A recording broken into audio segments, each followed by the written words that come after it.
بسم الله الرحمن الرحيم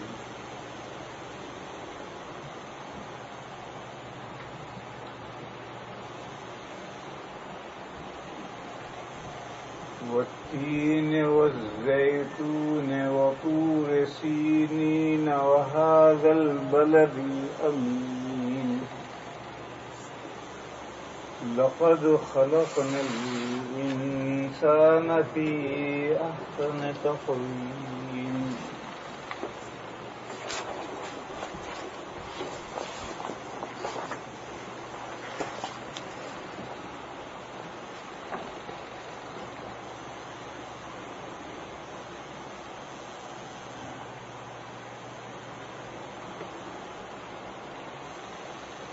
آج کی گفتگو کا حاصل ہے تعلیم کی ضرورت.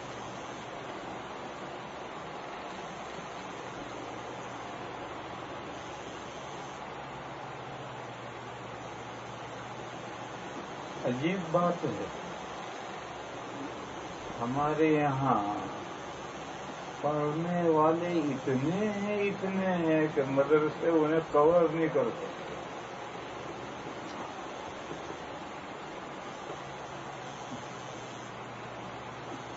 گجرات میں صرف گجرات ایک اسٹیٹ ہے، گجرات میں 33 دارالعلوم ہیں جہاں دورہ بڑھایا جاتا ہے، اور ہر مدرسے میں ویٹنگ لسٹ ہے طلبا. داخلے کے مدرسے میں گنجائش نہیں، مدرسے میں جتنے کمرے ہیں اتنے جو طالب علم رکھیں گے اسے زیادہ تھوڑے رکھتے ہیں.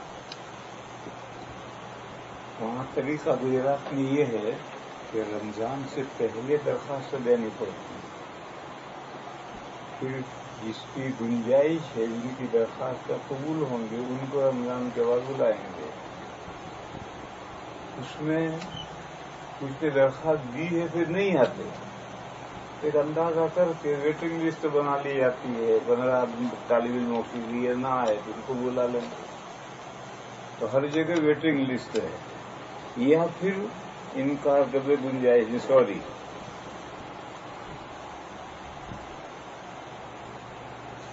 اور یہاں الٹا ہے، یہاں مدرسے ہیں پڑھنے والا کوئی نہیں. یہاں صورتحال بالکل الٹی ہے. یہاں اللہ کے فضل سے مدرسوں کی کمی نہیں ہے. بچے پڑھنے والے ہیں، نہ بڑے پڑھنے والے ہیں، نہ بچے پڑھنے والے ہیں. نہ بڑوں کو پڑھنا ہے نہ بچوں کو پڑھنا ہے، پڑھنے والا بھی کوئی نہیں ہے.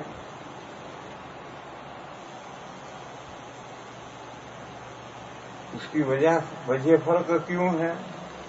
وہ بھی مسلمان ہے، یہ بھی مسلمان ہے، وہ بھی مسلمانوں کے بچے ہیں، یہاں بھی مسلمانوں کے بچے ہیں.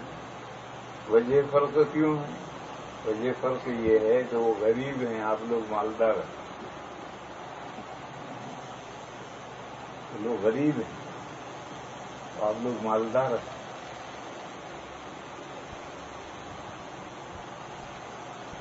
غریبوں میں مثلا بہار بہت غریب صوبہ ہے، تو ماں باپ یہ سمجھتے ہیں کہ بچے کو داخل کر دو کسی مدرسے میں، وہیں کھائے گا پلے گا بڑھے گا. گھر میں بیچاروں کے پاس کھلانے کے لیے روٹی روزی نہیں ہے. یوں بچے مدرسوں میں بہت آتے ہیں، کیونکہ مدرسہ ان سے لیتا نہیں دیتا ہے. وہاں مدرسہ ان سے لیتا کچھ نہیں دیتا ہے. کھانا دے گا، پینا دے گا، سونا دے گا، بیٹھنا دے گا، جاگنا دے گا، اٹھنا دے گا، کپڑے دے گا، لتا دے گا، اوڑھنا دے گا، بچھونا دے گا، سب کچھ دے گا، لے گا کچھ نہیں. اور سب دینے کے ساتھ علم بھی دے گا، پڑھائے گا بھی. صرف دنیا کے لیے غریب نہیں آیا کرتا ہے، دین کے لیے آتے ہیں. مگر دنیا تو بہرحال ہاتھ میں چاہیے، دنیا سے خالی ہاتھ تھوڑے ہو سکتا ہے. اور وہ دنیا یہاں سے وظیفہ دیتا ہے اور پھر علم بھی دیتا ہے. اس لیے پڑھنے والے بچوں کا اتنا رجوع ہے کہ مدرسے والے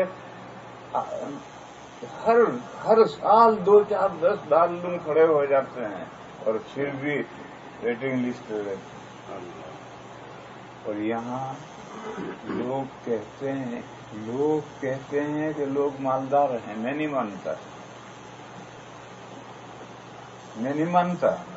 لوگ کہتے ہیں کہ یہاں لوگ مالدار ہیں، مگر میں اسے نہیں مانتا. کیوں نہیں مانتا؟ قرآن کریم نے کہا نحن قسمنا بینہم معیشتہم، ہم نے لوگوں کے درمیان میں اکانومی ڈیوائڈ کر دی. سب کو مالدار نہیں بنایا، سب کو غریب بھی نہیں بنایا. قرآن کہتا ہے نحن قسمنا بینہم معیشتہم لیتخذ بعضهم بعضا سخریا ورزق ربک خیر مما یجمعون. قرآن کہتا ہے کہ ہم نے اکانومی بانٹی ہے، ڈیوائڈ کی ہے لوگوں کے درمیان میں. نحن قسمنا بینہم معیشتہم، کسی کو مالدار بنایا ہے، کسی کو غریب بنایا ہے. سب کو نہ مالدار بنایا ہے نہ سب کو غریب بنایا ہے. کیوں؟ تاکہ ایک دوسرے سے کام لیں. لیتخذ بعضهم بعضا سخریا، بعض سے کام لے تو وہ سب مالدار ہوتے. تو جاب پر کون آتا؟ کوئی بھی نہ آتا، سب مالدار. اور سب غریب ہوتے تو کوئی کسی کے جاب پر کیوں جاتا؟ اور کیا ملتا؟ اگر سب غریب ہیں، قلاش خالی ہاتھ ہیں، تو کوئی کسی کے جاب کرنے کیوں جائے گا؟ کیا ملے گا؟ اور سب مالدار ہیں، کسی کو بھوک نہیں ہے، تو کوئی کسی کے جاب کیسے کرے گا؟ کیونکہ اللہ نے سب کو مالدار نہیں بنایا، سب کو غریب بھی نہیں بنایا. اور وجہ بتائی لیتخذ بعضهم بعضا سخریا، تاکہ بعض سے کام لے. اب میرے بھائیوں بتاؤ، اس ملک میں یا دنیا کے کسی بھی ملک میں سارے مالدار ہو جائیں نہیں ہو سکتے، سارے غریب ہو جائیں نہیں ہو سکتے. کام کیسے چلے گا دنیا کا؟ بس یہ تو ہو سکتا ہے کہ یہاں مالداروں کا پرسنٹیج زیادہ ہو ایشیا کے اعتبار سے، یہ تو میں مانتا ہوں. اور غریبوں کا پرسنٹیج کم ہو، یہ تو میں مانتا ہوں.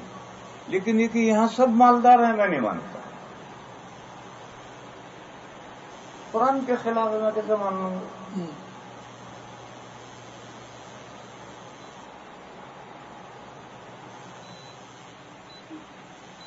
یہاں جو مالداروں، یہاں جو حضرات آئے ہیں وہ کمانے کے لیے آئے ہیں. اور ایشیا میں جو بچے پیدا ہوتے ہیں وہ کمانے کے لیے نہیں پیدا ہوتے. جیسے یہاں بھی بچے پیدا ہوتے ہیں، وہاں بھی بچے پیدا ہوتے ہیں. اور یہاں جو مسلمان آئے ہیں وہ کمانے کے لیے آئے ہیں. جب کمانے کے لیے آئے ہیں تو مالداروں کا پرسنٹیج یہاں بڑھا ہوا ہوگا، قدرتی بات ہے. وہاں کمانے کے لیے ہے ہی نہیں. مسلمان آوارہ پھرتے ہیں. دیوبند میں ہوں، جن محلے میں رہتا ہوں، مسلمانوں کے بچے آوارہ پھرتے ہیں. نہ دین پڑھتے ہیں، نہ دنیا پڑھتے ہیں، نہ کاروبار کرتے ہیں، نہ دھندا کرتے ہیں. بس موبائل لیے ادھر ادھر مارتے رہتے ہیں، پیسے برباد کرتے رہتے ہیں. اور کھانے کو گھر میں کچھ نہیں ہے تو سو جائیں گے بھوکے. یہ حال ہے مسلمانوں کا.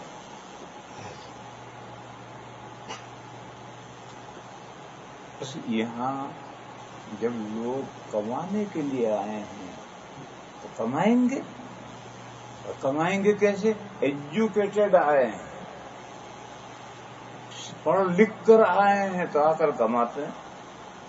اب یہ سوچتے ہیں کہ ہمارے بعد ہماری نسل یہ بھی کچھ پڑھے گی لکھے گی تو کمائے گی کھائے گی. اور مدرسے میں بھیجیں گے تو ملا بنے گا، کیا کمائے گا کیا کھائے گا. یہ تصور ہے.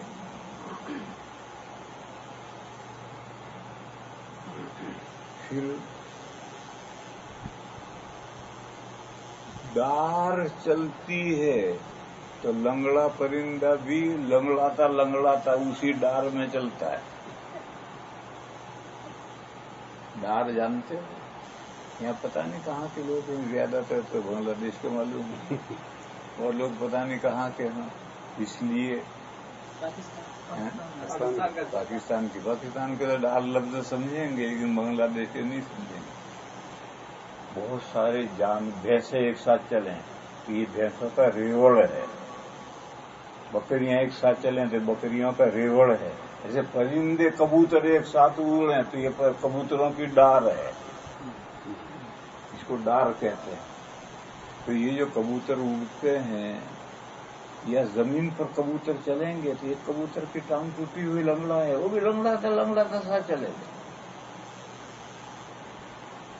تو جو یہاں پرسنٹیج مالداروں کی زیادہ ہے تو اس میں جو تھوڑے غریب ہیں وہ بھی لنگڑاتے انہی کے ساتھ جاتے ہیں.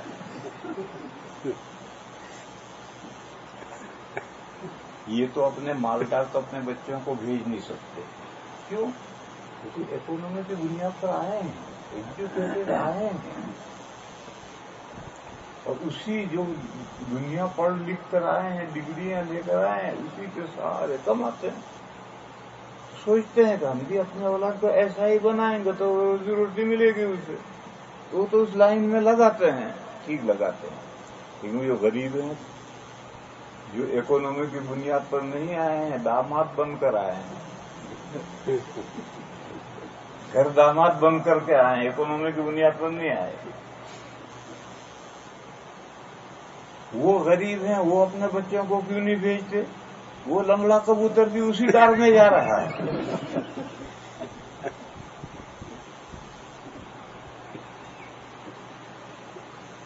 لیکن میرے بھائیوں، کب تک غفلت کی نیند میں رہو گے؟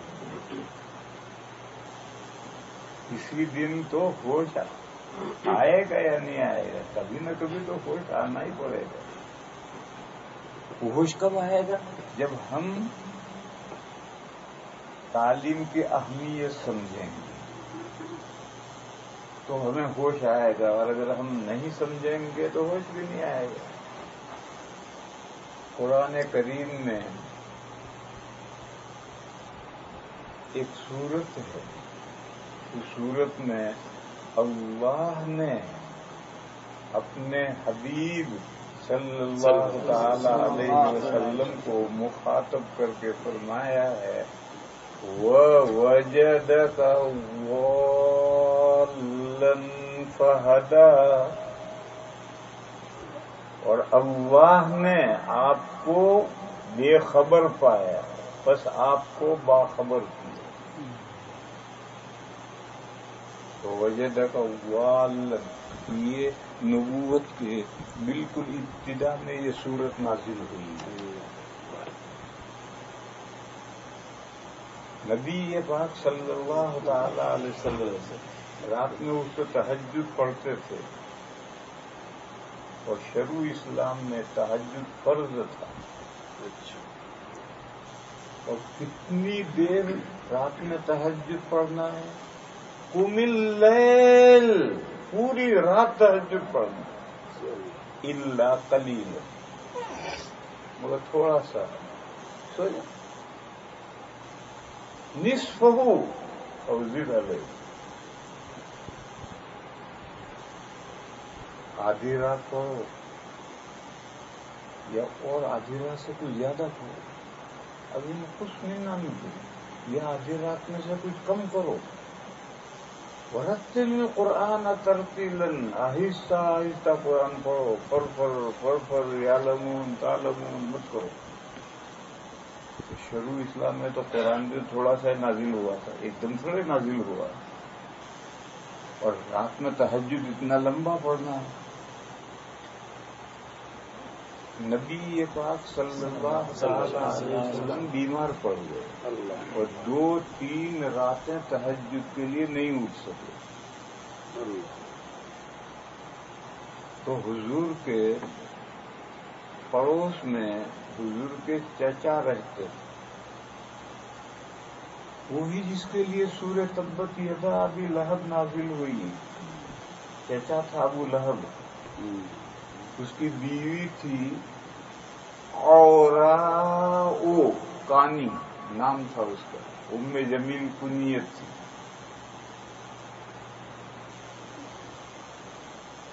ابو جہل فرعون هذه الامہ اس کی بہن تھی. یہ چچی حضور کی بڑی سخت دشمن تھی. 2-3 دن تک رات کو تہجد میں نہیں اٹھے اور قرآن جہرن نہیں پڑھا تو یہ آئی اور اس نے کہا محمد تیرے شیطان نے تجھے چھوڑ دیا. اس نے اگر حضور سے کہا تیرے شیطان نے تجھے چھوڑ دیا تو کیا سمجھتی تھی کہ رات میں حضور کے پاس حضور کا موکل جنات شیطان آتا ہے اور حضور اس جنات شیطان سے باتیں کرتے ہیں. تو یہ قرآن کی آواز کے گھر میں جا رہی ہے تو یہ سمجھ رہی کہ رات میں موکل آتا ہے ان کے پاس. موکل یعنی جنات آتا ہے، جنات یعنی شیطان آتا ہے اور حضور ان کے ساتھ رات بھر باتیں کرتے ہیں. اس باتیں کرنے کی آواز وہاں جاتی ہے تو آواز تو آئی نہیں. تو اس نے کہا محمد تجھے تیرے شیطان نے چھوڑ دیا. اب ایک تو بیمار، ایک 3 دن سے تہجد نہیں پڑھ سکے اور پھر چچی نے یہ تانا دیا. غم بالا ہے غم.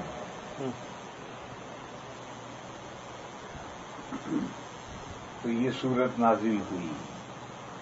وَالضُّحَىٰ وَاللَّيْلِ إِذَا سَجَىٰ مَا وَدَّعَكَ رَبُّكَ وَمَا قَلَىٰ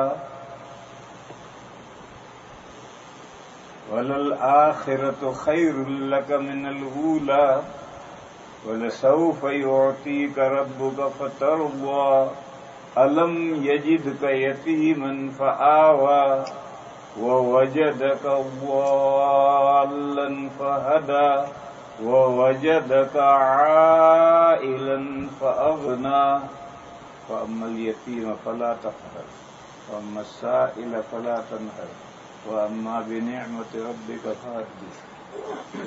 یہ صورت نازل ہوئی حضور کی تسلی کے لیے.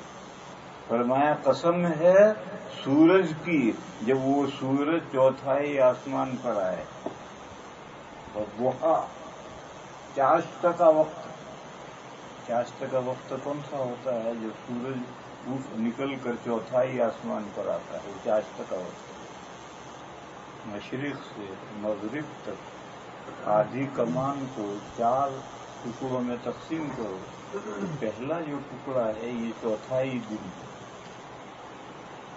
جب سورج نکلتا ہے اس وقت تو کوئی بہت زیادہ روشنی نہیں ہوتی، لیکن جب اتنا اونچا آ جائے سورج تو تم دیکھو کتنا روشن ہوتا ہے.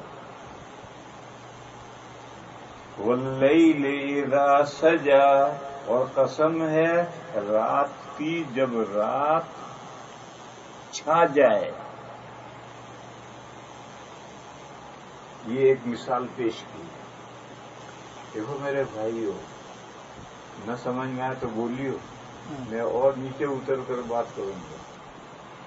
مجھے ہر طرح سے بات سمجھانے کی اللہ نے ایبلٹی دی ہے. یہ نہ سمجھ میں آئے تو بولو، آسان سے آسان لفظ بھی میں بولوں گا. اللہ نے ایک ایگزامپل دی، مثال دی اور مثال دے کر مضمون سمجھایا ہے. مثال کیا ہے؟ رات کو جب عشاء کا وقت ہو جاتا ہے تو رات چھا جاتی ہے. فرض کرو ایک انسان آسمان سے اترا رات کو 1 بجے. فرضی بات ہے، 1 بجے آسمان سے اترا. ساری دنیا اندھیری گھٹا ٹوپ تاریخی ہے. اس انسان سے اگر کوئی کہے کہ 4 گھنٹے کے بعد میں سورج نکلے گا اور پوری زمین روشن ہو جائے گی، وہ کہے گا تم باولے بے وقوف ہو. اس تاریخی کو کون ہٹا سکتا ہے؟ دوسری مثال ہے، ایک آدمی آسمان سے زمین پر اترا، جب سورج چوتھائی آسمان چڑھ چکا تھا اور ساری زمین روشن جگمگا رہی تھی اوپر، اس سے اگر کوئی کہے کہ 8 گھنٹے کے بعد میں یہ سورج چلا جائے گا، نہیں رہے گا، تو ساری دنیا اندھیرا تاریک ہو جائے گی، تو تیرا دماغ خراب ہے۔ کہاں چلا جائے گا سورج؟ اور ساری دنیا کیسے تاریک ہو جائے گی؟ اتنی روشن دنیا کو اندھیرا کون کر دے گا؟ اور رات میں اترنے والے کو اگر کہا جائے تو کہیں گے تمہارا دماغ خراب ہے، اتنی اندھیری کو کون ہٹا سکتا ہے؟ کمکمے جلاؤ جلاؤ، کتنے کمکمے جلاؤ گے، اندھیرا کیسے ختم ہوگا؟ مگر میرے بھائیوں، ہم جو اسی زمین پر پیدا ہوئے اور پلے اور بڑھے، روز اپنی آنکھوں سے دیکھتے ہیں کہ سورج گیا، اندھیرا چھایا، اندھیرا گیا، سورج آیا۔ اللہ نے ایگزامپل دی ہے، وَالضُّحَىٰ وَاللَّيْلِ إِذَا سَجَىٰ، قسم ہے چاشت کے وقت کی، اور قسم ہے رات کی جب وہ رات چھا جائے۔ اب سنو، تیرے پروردگار نے تجھ کو چھوڑا نہیں ہے جیسا تیری چچی کہتی ہے۔ اب اس وقت میں اگر کوئی یہ کہے کہ رات نہیں آنے والی، اللہ نے رات کو چھوڑ دیا، تو غلط ہو، تو رات تو آئے گی اپنے وقت میں۔ رات میں اگر کوئی کہے کہ اللہ نے دن کو چھوڑ دیا، اب دن نہیں آئے گا، کیوں نہیں آئے گا؟ پھر آئے گا اپنے وقت میں۔ تو کہا ماں ودعک ربک وما قلی، نہ تو تیرے پروردگار نے تجھے چھوڑا اور نہ تجھ سے شدید ناراض ہوا۔ قلی ادھر ڈگری بڑھی، تو چھوڑ دینا ہے، معمولی ناراضگی ہوئی، قطع تعلق، کٹ آف۔ اور یہ کہ آخری درجے کی ناراضگی ہو گئی، بغض، نفرت، تو فرمایا تیرے پروردگار نے نہ تجھے چھوڑا، نہ تیرا پروردگار تجھ سے ناراض ہوا۔ تیری چچی پاگل ہے جو کہتی ہے، اس کی بات مت سن۔ ما ودعک ربک وما قلی وللآخرۃ خیر لک من الاولی۔ اور یہ کہا کہ اب تک جتنی وحی اللہ نے بھیجی ہے، حضور جو ہر رات اٹھ کر پڑھتے تھے تو شیطان سے تھوڑی باتیں کرتے تھے، اللہ کی وحی پڑھتے تھے، قرآن پڑھتے تھے۔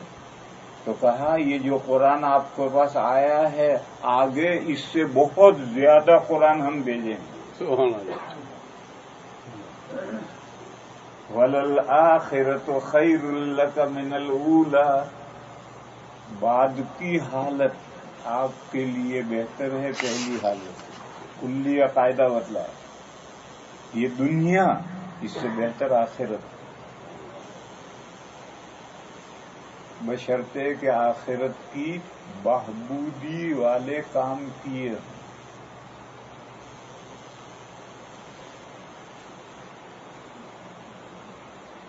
پاکستان میں ایک بڑے حضرت گزرے ہیں، مولانا یوسف صاحب لدھیانوی، گولی ماری کسی نے، شہید کر دیے گئے ہیں۔ میری ان سے آخری ملاقات لندن میں ہوئی تھی۔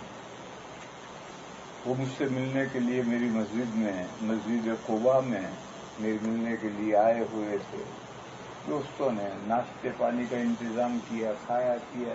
انہوں نے صرف ایک فنجان میں سوپ لیا، کوئی چیز نہیں، باقی لوگ کھا گئے۔ جیسا کھانا تو بڑا زور کا بچھاتے ہیں، وہ مہمان نہیں کھاتا، وہ خود ہی کھا جاتے ہیں،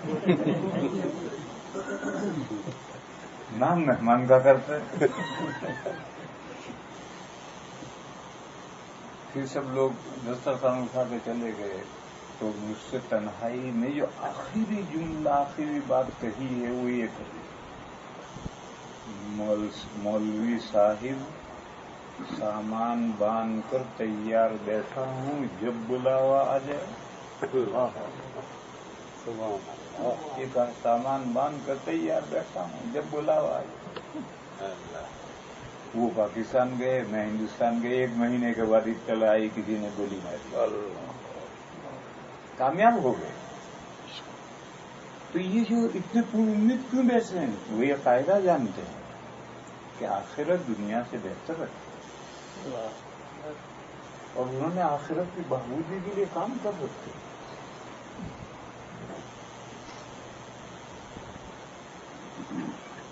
اس قاعدے کو یہاں فٹ کرو، قاعدہ کلیہ کو یہاں فٹ کرو. حضور سے کہا گیا کہ آپ کی چچی یہ کہہ رہی ہے تو رات کو اٹھ کے قرآن کیوں نہیں پڑھتا؟ شیطان تیرے ساتھ باتیں کرتا تھا، وہ ناراض ہو گیا، کیوں نہیں آتا ہو؟ حضور تو شیطان سے باتیں نہیں کرتے، قرآن پڑھتے ہیں، اور قرآن جو کچھ ہے وہ تھوڑا سا ہے. تو بس کہا کہ یہ جو پہلی حالت ہے، جس حالت میں جتنا قرآن آیا ہے وہ تھوڑا سا آیا ہے، ابھی بعد کی حالت میں بے حد قرآن آنا ہے آپ کے پاس میں. وَلَلْآخِرَةُ خَيْرٌ لَكَ مِنَ الْأُولَىٰ.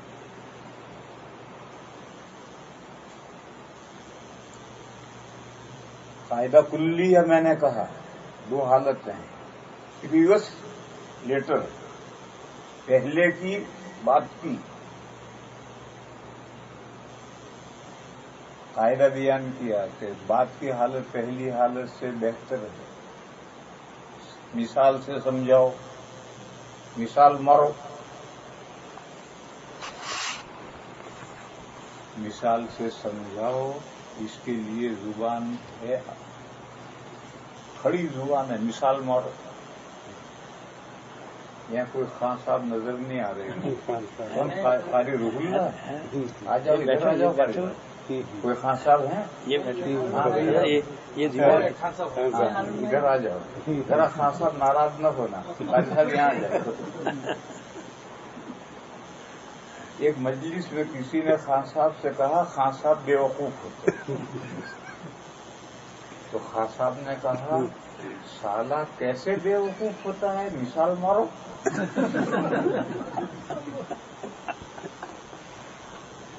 تو اس نے دیوار پر ہاتھ رکھا کہ خان صاحب مکہ مارو.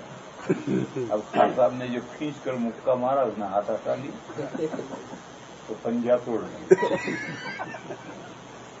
کہنے لگا ہاں خان صاحب بے وقوف، مان لیے کہ خان صاحب بے وقوف. چلے خان صاحب راستے میں سردار جی ملے. تو نے کہا بھائی او سردار جی سور کے بچے یہاں. وہ تو گالی دے کے بلاتے ہیں. تو سردار جیوں سے بڑی سخت دشمنی پٹھانوں کو. کہو سردار جی سور کے بچے یہاں. سردار جی بے وقوف ہوتے. تو اس نے کہا خان صاحب کیسی بات کرتے، مثال مارو. اب راستے میں دیوار تو تھی نہیں. خان صاحب نے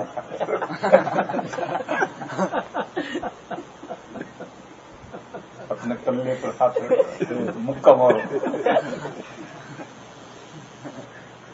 اب اس نے جو مکہ مارا تو خان صاحب نے ہاتھ ہٹا لیا تو خان صاحب نے کلہ بھی توڑ دیا.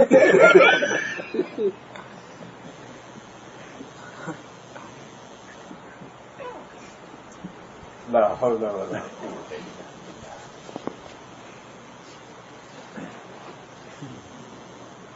تو مثال کے بعد سمجھ میں آتی ہے، یہ قاعدہ ہے کہ مثال مارو کہ پچھلی حالت پہلی حالت سے اچھی ہوتی ہے. وَلَلْآخِرَةُ خَيْرٌ لَكَ مِنَ الْأُولَىٰ. 2 مثالیں ماری.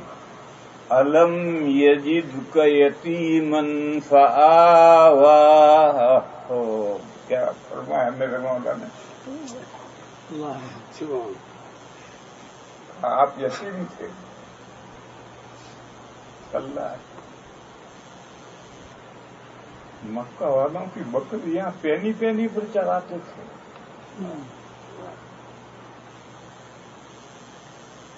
پھر ایک وقت آیا کہ مکہ کی سب سے بڑی مالدار عورت نے حضور سے نکاح کیا.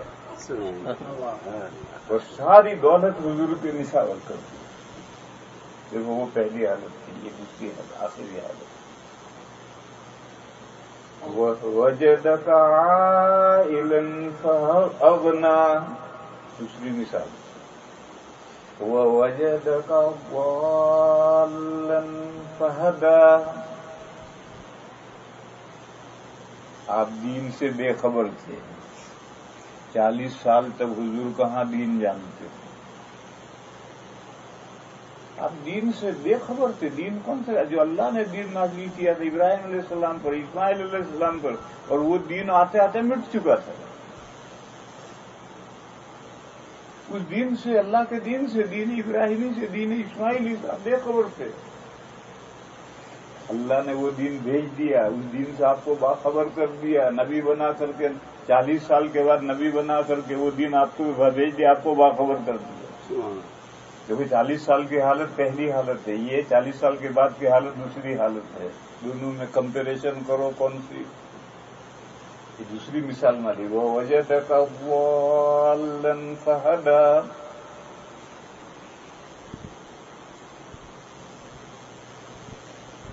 جب دو نعمتیں کی، غریب تھے، فلاش تھے، کنگلے تھے، نادار تھے، ٹھکانہ دیا اللہ نے. بے دین سے بے خبر تھے، باخبر کی. لہذا دو حکم بھی سن لو. وَأَمَّا الْيَتِيمَ فَلَا تَقْهَرْ وَأَمَّا السَّائِلَ فَلَا تَنْهَرْ وَأَمَّا الْيَتِيمَ فَلَا تَقْهَرْ. کوئی مانگنے کے لیے آپ کے پاس آئے تو اس کو جھڑکو مت. دینے کو ہو تو دے دو، نہ ہو تو خوبصورتی سے معذرت کر لو. سوری، معاف کرنا بابو جی، بھیا معاف کرو. جھڑکو مت. وَوَجَدَكَ ضَالًّا فَهَدَىٰ. کیا ہے؟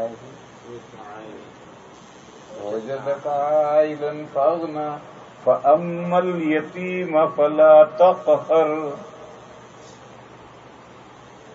یتیم پر ستم نہ ڈھاؤ. قہر، غلبہ. یتیم پر ستم مت ڈھاؤ. آپ یتیم رہ چکے ہیں. یتیم ہی کو پتہ چلتا ہے جب اس کو کوئی برا بھلا کہے. آپ یتیم رہ چکے ہیں، آپ کو پتا ہے. لہذا کسی یتیم پر ستم مت ڈاؤ، ظلم مت کرو. کیا نکل گیا؟ اگر یتیم بچہ مدرسے میں پڑھتا ہے اور استاد سختی کرتا ہے تو وہ آیت میں نہیں آتا، کیونکہ استاد جو سختی کرتا ہے وہ تو بچے کی تربیت کے لیے کرتا ہے. خواہ ستانا، پریشان کرنا، ظلم کرنا خواہ کیسا ہوتا ہے؟ ہم اپنے اس کی مثال دیتے ہیں. بازا شریف بچہ ہے، راستے میں کتا لیٹا ہے آرام سے، تو چلتے چلتے اس کے پیر پر پیر رکھ کے بھگتا ہے. اب وہ کتا گھبرا کر کھڑا ہوتا ہے. ہم کہتے ہیں کتے نے تیرا کیا بگاڑا؟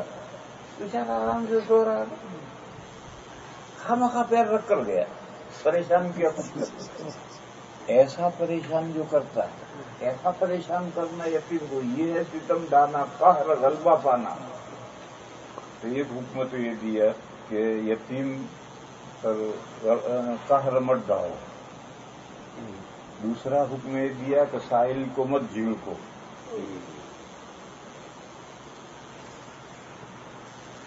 دینا ہو دو، نہ دینا ہو خوبصورتی سے معذرت کر لو. جھڑکنا. بازا پیڑھی پر بیٹھا ہوتا ہے، سائل جھولی لے کر آ کر سڑک پر کھڑا ہوتا ہے، سوال ڈالتا ہے، وہ روپیہ پھینکتا ہے، لے. بیچارہ مجبور نہ اٹھا کر لے کر آگے چلا جاتا ہے. مگر ذرا تم تصور کرو، وہ پیڑھی پر بیٹھا ہوتا اور تم جھولی لے کر کھڑے ہوتے، اور جب وہ روپیہ پھینکتا تو تمہارے سینے پر سانپ لوٹتا. کتنی تمہیں تکلیف ہوتی کہ آج میں غریب ہوں اس لیے میرے ساتھ یہ معاملہ ہے. توہین کے ساتھ روپیہ پھینکا، لے. ایسا مت کرو. حدیث شریف میں ہے کہ اگر تمہارے پاس میں بکری کا کھر غریب کو دینے کے لیے ہے، معمولی چیز، تو بھی اسے لے کر اٹھو، اپنے ہاتھ میں لے آ کر اس کے ہاتھ میں رکھو، یوں پھینکو مت۔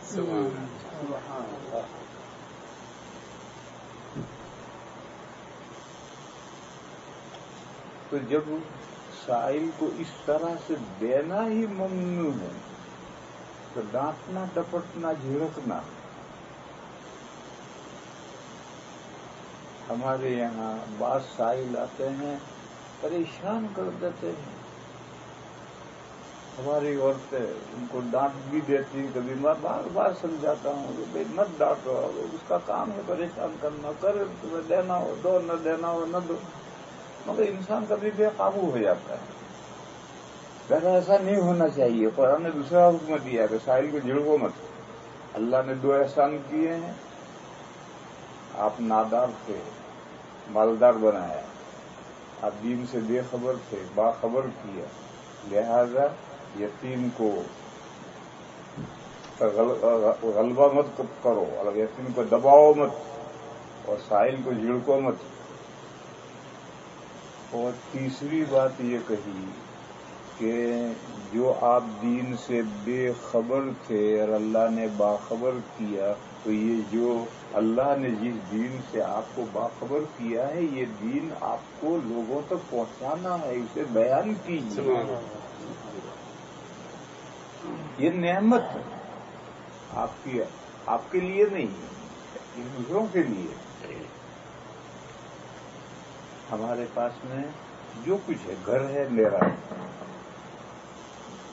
دار ہے میرا ہے، خان ہے میرا ہے، سامان ہے میرا ہے، روپیہ ہے میرا ہے، پیسہ ہے میرا ہے، مگر اللہ نے مجھے 4 لفظ سکھلائے ہیں اور علم ہے تو یہ میرا نہیں، یہ میرا نہیں۔ حدیث شریف میں فرمایا گیا کہ من سئل عن علم، جس سے کوئی دین کی بات پوچھی گئی تو وہ جانتا ہے پھر بھی اس نے نہیں بتائی، تو قیامت کے دن آگ کی لگام لگایا جائے۔ کیوں لگایا جائے گا آگ کی لگام؟ تجھے جو علم دیا ہے وہ تیرا نہیں، وہ دوسروں کے لیے۔ تو جو ہدایت نبی پاک صلی اللہ علیہ وسلم کے پاس آ رہی ہے، قرآن نے کہا یہ ہدایت آپ کے لیے نہیں ہے، آپ اس کو بیان کریں، یہ اللہ کی نعمت، اس کو بیان کریں۔ وَأَمَّا بِنِعْمَةِ رَبِّكَ فَحَدِّثْ۔ چنانچہ حضور نے وہ جو نعمتیں بیان کی، وہ جو علوم بیان کیے، انہی علوم کا نام حدیث ہے۔ حدیث سے حدیث لفظ نکلا، وہ انہی علوم کا نام حدیث ہے۔ تو میرے بھائی، میں کہیں سے کہیں پوری صورت بیان کرنے نکل گیا ہے، میں تو اس میں سے صرف ایک ٹکڑا اٹھا رہا تھا کہ انسانیت دین سے بے خبر تھی، اللہ نے انسانیت کو دین سے باخبر کیا، بس یہی ایک ٹکڑا اٹھانا چاہ رہا تھا میں۔ دیکھو پہلا انسان کون ہے؟ دادا آدم۔ پہلا نبی کون ہے؟ دادا آدم۔ اس کا مطلب یہ کہ انسانیت کی گاڑی نبوت کے بغیر ایک قدم نہیں چل سکتی۔ انسانیت کی گاڑی نبوت کے بغیر ایک قدم نہیں چل سکتی۔ پہلا انسان، پہلا نبی۔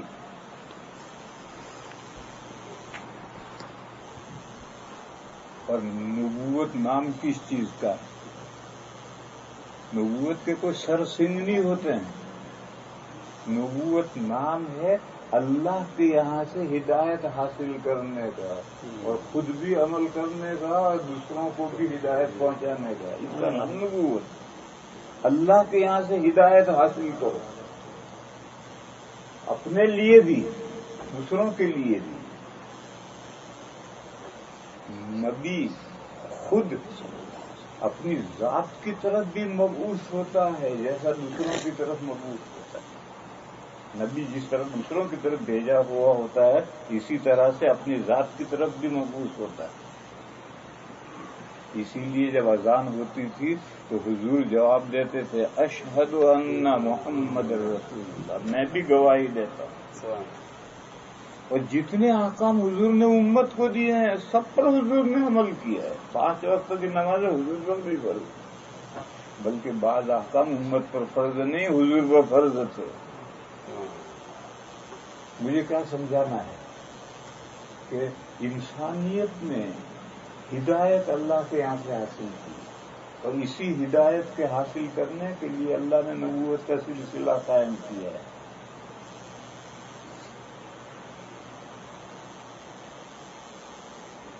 بس یہ جو فرمایا وہ وجہ تھا ضالًا فہدیٰ، آپ دین سے بے خبر تھے، اللہ نے باخبر کیا۔ اللہ کی ذمہ داری ہے جب انسانوں کو مخلوق کو پیدا کیا ہے ان کو باخبر بھی کریں کہ ان کو زندگی کیسے گزارنی ہے۔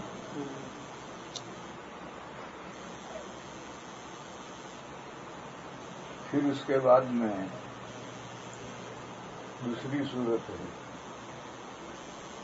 اس صورت میں یہ مضمون ہے کہ دین سے باخبر ہونے کے لیے بعض مرتبہ کٹھنائیوں سے گزرنا پڑتا ہے۔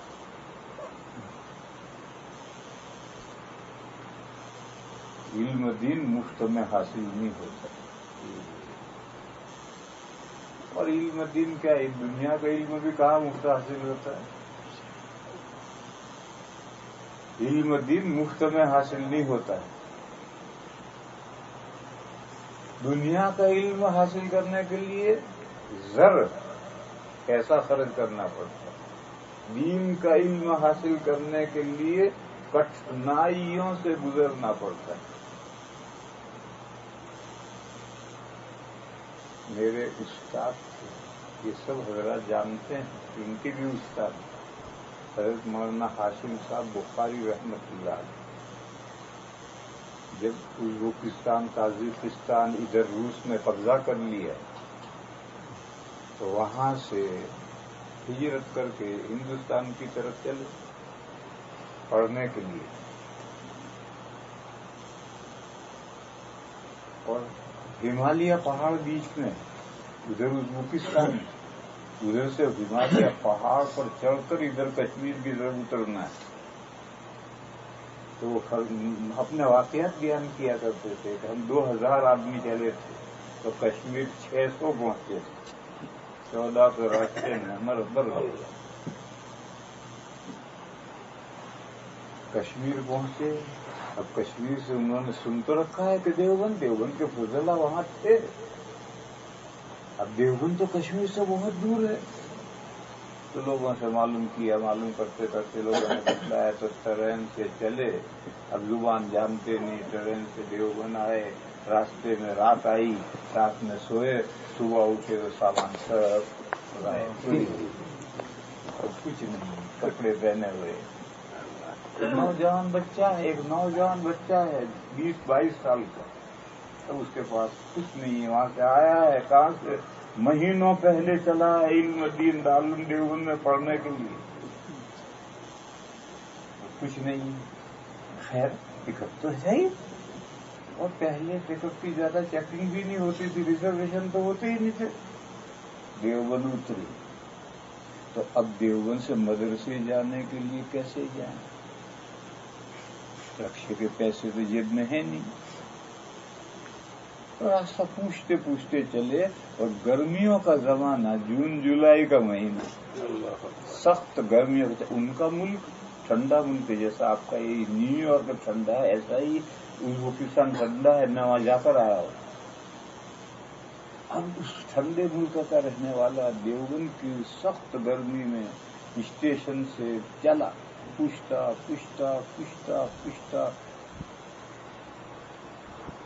دھوپ میں دوپہر میں مدرسے پہنچا،